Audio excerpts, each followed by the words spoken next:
First of all, she is the first female disciple named in the book of Acts. And that's very significant. Notice, verse 36, at Joppa there was a certain disciple named Tabitha. Heretofore, whenever we see the word disciple, it's either describing one of the 12 or just the broader community, but it's never yet described a woman. And I mention this because I believe there is some application to us here as well.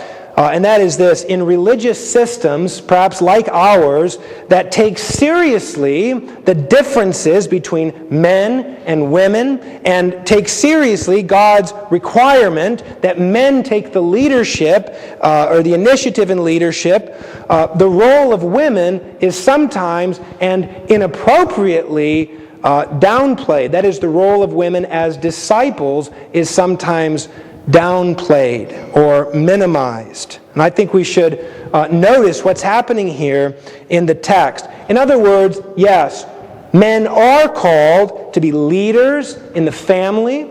Men are called to be leaders in the church and in society. But let's not therefore think for one moment that Christian women are not disciples, are not called to be disciples. Well, what does that mean? What is a disciple?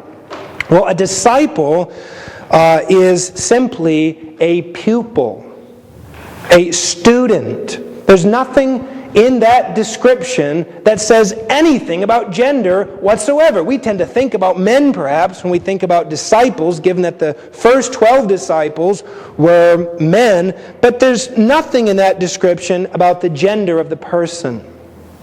A disciple is a pupil, a student of the master. And I think we miss that sometimes. You've heard me quote several times from the musical Fiddler on the Roof, very quotable musical. Well, the very first song in that musical is called Tradition. And in that song, the role of women, at least in that particular culture, is described. And this is how it's described. I won't sing it to you, I'll just quote it to you. It says, "Who must raise a family and run the home so Papa's free to read the holy book? The mamas." Now just think about that for a moment.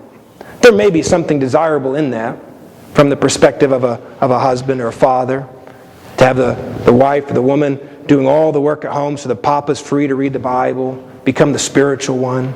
But I think there's also something terribly misleading about that. And I think we may have a problem in this regard. It seems to be that there's an expectation that the man will be the theologically sound one of the two. The woman isn't even expected in some circles, perhaps even in ours, to read theological literature. Ironically, I would guess in most relationships, maybe even here, the woman does read the most, so in that sense is a student, maybe even read the most Christian literature. But I wonder how much of that is discipleship literature. Now, I don't have any hard evidence to answer that question. But I have been in enough church libraries to get the sense that our expectation, at least, our governing assumption, is that the men will read the theological literature and the women will read Christian romance novels or biographical fiction of some sort, which is not to downplay fictional work. It's just very interesting who's checking out what. Librarians will tell you who's checking out what. And it's just not that encouraging. Dorcas was a disciple. She was a student of Jesus Christ as much as the men were. And so we ought to not tolerate this governing assumption that the man is the one who has to know certain things theologically to be astute and to therefore, towards that end, read and study and so forth, but the woman isn't. Right? Not true. This term is used interchangeably among the sexes in the Bible.